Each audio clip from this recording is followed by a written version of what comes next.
Lebanon पर जब से ईरान और अमेरिका इजराइल की जंग शुरू नहीं हुई ना, तब से हमले जारी हैं लेबनान। लेकिन हमने लेबनान को ऊपर नहीं रखा, लेकिन वक्त आ गया है कि अब लेबनान की भी जानकारी आपको दे ही दूं। हजरात, इजरायली आतंक जारी है, हमले लेबनान पर भी जारी हैं। आपको पता है हिजबुल्लाह पूरी तरह से मिट चुका है, लेकिन नहीं पता कि ये ताकत हिजबुल्लाह के पास से कहां आई कि हिजबुल्लाह अब तेल अवीव को दनादन उड़ा रहा है। लेकिन इसके बदले इजराइल, क्योंकि लेबनान कमजोर है, लेबनान में पूरी तरह से तबाही मचा रहा है। अभी ताजा हाल में जो हमला किया है इजराइल ने, ये देखिए 2 पत्रकार हैं, ये सिविलियन। बताइए, मेरे पास अल्फाज नहीं है, और ये बात दुनिया जानती है कि पूरी दुनिया में सबसे ज्यादा पत्रकारों को कत्ल करने वाला इजराइल है। दोनों मर गए भाई। अभी लेबनान में ही एक रूसी पत्रकार को निशाना बनाया था, मिसाइल बिल्कुल करीब जाके गिरी थी, जिस पर रशिया भड़का था, और उस पत्रकार ने कहा था कि जानबूझकर निशाना बनाया गया था मुझे, वहां पर और कोई नहीं था, मैं अकेला खड़ा हुआ था और फाइटर जेट से डायरेक्ट मुझ पर मिसाइल दागी गई। ये इजराइल है। पता नहीं दुनिया अंधी क्यों हो गई है। दुनिया को इजराइल सही लगता है, अगर गलत भी लगता है तो सोचिए, वो ईरान को खतरा बता रहा है, जबकि इस पूरे खत्ते के लिए, उस पूरे मिडिल ईस्ट के लिए यह वाहिद इजराइल बहुत बड़ा खतरा बना हुआ है। आप सोचिए, सिर्फ 2 पत्रकार ही नहीं शहीद हुए लेबनान में, साथ ही 5 पैरामेडिक्स जो बेचारे इंसानियत के लिए काम कर रहे थे, घायलों को अस्पताल पहुंचाते थे, उनको फर्स्ट एड देते थे, ट्रीटमेंट देते थे, ऐसे 5 लोगों को इजराइल ने कत्ल कर दिया। लेबनान का डेटा आपको दूं तो अब तक 1200 लोग, वहां आम लोग मारे गए हैं। अल्लाह अकबर, 1200, जिनमें 200 सिर्फ बच्चे हैं। तो बच्चों का कातिल पूरी दुनिया में, रेगुलर कातिल अगर कोई है तो इजराइल है। भाई आप फिलिस्तीन देखिए, गजा देखिए, ईरान में 175 लड़कियों की शहादत देखिए, और 200 बच्चे लेबनान में मारे गए, ये देखिए। हिजबुल्लाह ने जब से एक्शन लेना शुरू किया है, ये चंद तस्वीरें हिजबुल्लाह ने जारी की है। हिजबुल्लाह ने बहुत बड़ी बात बताई है। हिजबुल्लाह ने दावा किया है कि अब तक इजराइल के टॉप टैंकर मरकावा, लगभग 100 टैंकरों को हमने तबाह किया है। वीडियो भी जारी किया है दोस्तों। यहां तक कि हिजबुल्लाह के पास ये ताकत कहां से आई, हम कुछ एक्सप्लेनेशन नहीं दे सकते, लेकिन पहली बार FPV ड्रोन इस्तेमाल कर रहा है हिजबुल्लाह। और वो FPV घातक ड्रोन वो ड्रोन है जो यूक्रेन इस्तेमाल करता है। अब ये उसी ड्रोन से तस्वीर ली गई है। ये जाता है, दुश्मन के टैंकर से टकराता है और विस्फोट हो जाता है। अब ये क्लियर है कि लेबनान में इजराइल के सैनिक बुरी तरह से घायल भी हुए हैं।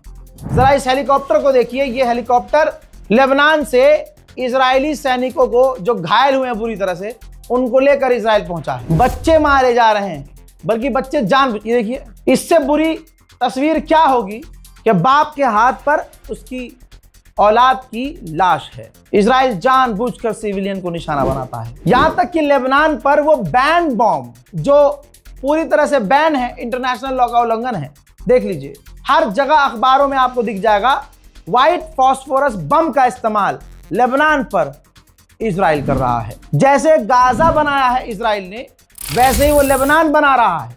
इस मंजर को देखिए, ये गजा नहीं है, ये लेबनान है। लेबनान में कई इलाकों पर इजराइल का कब्जा है और वो वहां बम लगाकर मकानों को उड़ा रहा है। हजरात, अब न्यूयॉर्क टाइम्स का दोगलापन देखिए। जब रशिया के बारे में खबर लिख रहा है तो कह रहा है कि रशिया प्लान कर रहा है इल्लीगल घुसपैठ करके यूक्रेन में कब्जा करने के लिए। लेकिन ऐसी ही खबर जब इजराइल के लिए लिख रहा है न्यूयॉर्क टाइम, तो लिखता है कि इजराइल का प्लान है कि वो लार्ज लेवल पर, बड़ी मात्रा में लेबनान पर कंट्रोल करेगा। तो आप दोनों की लैंग्वेज से समझ सकते हैं, अखबार एक है लेकिन नियत यहां गंदी है। नियत पूरी इजराइल के साथ है। मामला इसलिए और आपके सामने लेके आया हूं कि इजराइल के डिफेंस मिनिस्टर ने कहा है कि लेबनान के लिथानी रिवर तक कब्जा कर लो। यानी ये द ग्रेटर इजराइल का ही सारा मामला है, जो तुर्की बार बार कह रहा है, जो ईरान बार बार कह रहा है। और फिर भी सुअर की नस्लें, जो अरब की नाजायज औलादे हैं, वो अरब देश इन्हीं का साथ दे रहे हैं, इजराइल का। ईरान ने पहले कहा, तुर्की ने पहले कहा है कि इंतजार करते रहो, वक्त आएगा ये अरब की जमीन भी हड़पेंगे। बौखलाया हुआ है, ईरान से जीत नहीं पा रहा इजराइल तो बौखला गया है। वेस्ट बैंक में गोली मारकर 3 फिलिस्तीनियों का कत्ल कर चुका है इजराइल। नेतन्याहू पागल हुआ है कि भाई हम तेहरान में कुछ कर नहीं पा रहे, जीत नहीं पा रहे, तो उसने आदेश दिया 2 दिन पहले कि जितने हमले हो सकते हैं बड़े तेहरान पर करो। University, school, medical college, hospitals सब उड़ा रहे हैं। तेहरान पर हमले का अभी का कुछ मंजर दिखाना चाहूंगा। देखिए तेहरान में क्या तबाही मची है।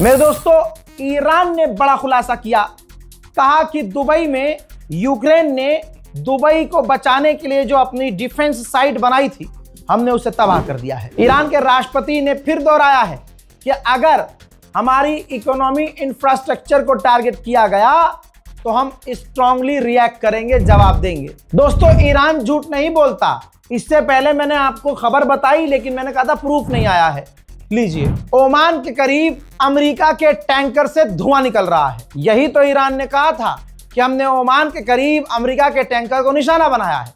तो शेयर कीजिएगा वीडियो। और आप देख रहे हैं रजाग्राफी, जो आपको सटीक जानकारी देता रहेगा और देता अब तक आया है। इराक ने माना है, इराक ने भी कहा कि हमारे ऑयल फील्ड पर ड्रोन गिरा है लेकिन नुकसान नहीं हुआ है। उधर जो अमेरिका और इजराइल 15 दिन से कह रहे हैं कि हमने ईरान के ड्रोन खत्म कर दिए, 97% उसकी अटैक कैपेबिलिटी को खत्म कर दिया है, तो ध्यान से देख लीजिए, ईरान ने एक बार फिर से ड्रोन हमला जारी करते हुए वीडियो रिलीज कर दिया है, जिसमें ईरान की बिल्कुल भी ताकत कमजोर नजर नहीं आ रही है। अमेरिका की हालत इतनी पतली है कि मैं आपको सबूत के अलावा क्या ही बोलूं।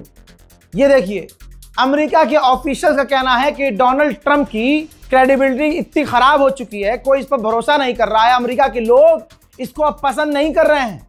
यहां तक कि अगर अमेरिका ने ईरान में मिलिट्री उतार दी तो अगली बार राष्ट्रपति डोनाल्ड ट्रंप अमेरिका का नहीं बन पाएगा। रशियन एजेंसी ने भी कह दिया है, ये पहली बार रशियन किसी एजेंसी ने बोला है कि अगर अमेरिका की फौज ईरान में कूदती है तो यह उनके लिए सुसाइड होगा, क्योंकि ईरान के ड्रोन खतरनाक है। उधर सीरिया के ऊपर तस्वीर देखिए, सीरिया के ऊपर अमेरिका के और इजराइल के फाइटर जेट और दोनों देशों के टैंकर एक साथ उड़ते हुए नजर आ रहे हैं। यानी ईरान पर लगातार 24 घंटे बमबारी हो रही है। हजरात, ईरान जो कह रहा है वो कर रहा है, हवाई बातें नहीं कर रहा है। हमें ईरान से सबूत की जरूरत नहीं है, लेकिन ईरान सबूत पेश कर रहा है। ये देखिए, ईरान ने इजराइल का सैटेलाइट इमेज जारी किया है, जहां इजराइल के जो डिफेंस सेक्शंस हैं वहां डैमेज नजर आ रहा है। इजराइल को लगातार ईरान टक्कर दे रहा है। अब सुनिए एक बड़ी खबर, 1 घंटे तक फोन पर ईरान के राष्ट्रपति ने पाकिस्तान के प्रधानमंत्री से बात की है। 1 घंटा। ऑब्वियसली कुछ तो बातें चल रही है, खिचड़ी पक रही है। अब ईरान अगर कह दे कि बात नहीं हो रही है तो ये तो ईरान का झूठ होगा, लेकिन बात हो रही है।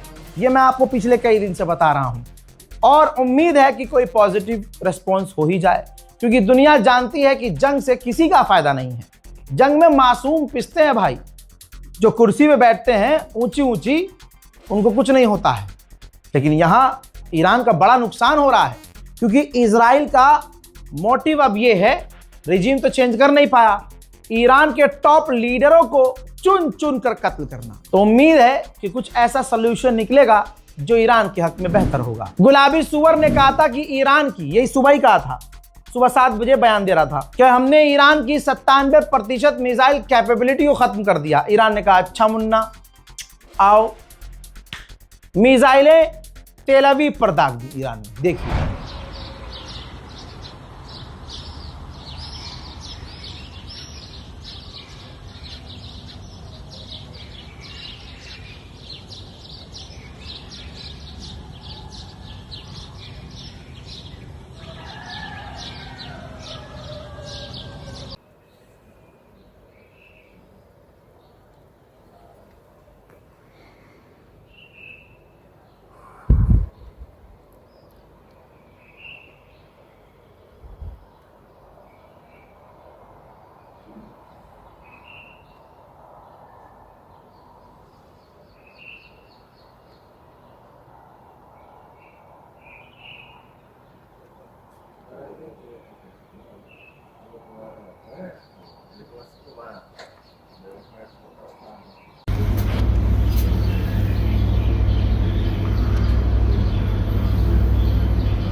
ये तो दागी।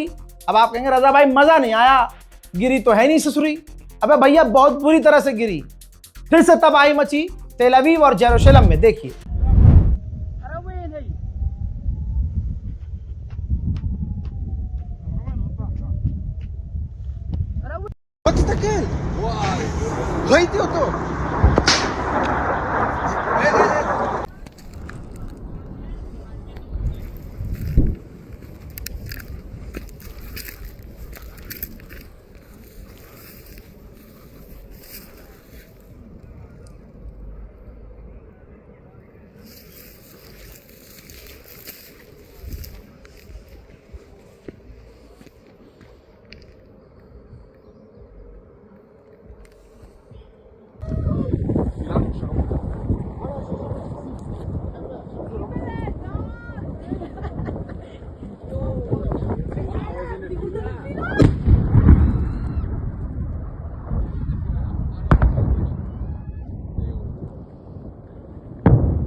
दोस्तों, ईरान की यूनिवर्सिटी और इंफ्रास्ट्रक्चर को निशाना बना रहा है इजराइल, तो ईरान भी पीछे नहीं है। आपके सामने ये तस्वीर है, ये इजराइल की बिल्डिंग है, technician building, the institute of technology Haifa में। ये भी एक इंस्टीट्यूट है, लेकिन ये इजराइल का है। हाइफा में आप डैमेज देख सकते हैं कि डैमेज बेहतरीन वाला ईरान की मिसाइलों ने किया है। उधर ईरान की इंटरनल सिक्योरिटी टीम को कामयाबी मिली है, मूसाद के एक एजेंट को गिरफ्तार किया है। था ये ईरानी ही, लेकिन मूसाद का एजेंट बन गया था। गलती मानी है इसने कि हाँ मैंने गलती करी, लेकिन ईरान को माफ नहीं करना चाहिए। बरतानिया का अखबार क्लियर कट नंगा कर रहा है अमेरिका को, कह रहा है कि अगर ईरान में कूदना है, ईरान की जमीन पर उतरना है, तो 1000 सैनिकों से बात नहीं बनेगी, मिलियन, दसियों लाख फौजी अमेरिका को उतारने पड़ेंगे। ईरान कमजोर नहीं है और पूरी तैयारी से है और मजबूती से लड़ रहा है। उधर लेबनान में एक और पत्रकार के मारे जाने की, शहीद होने की कंफर्म रिपोर्ट आ रही है। नौजवान पत्रकार लेबनान का जर्नलिस्ट था, इजराइल ने टारगेट करके इनको भी कत्ल कर दिया। मेरे दोस्तों, इस रिपोर्ट को शेयर कीजिए, दुआओं में याद रखिए। जय हिंद।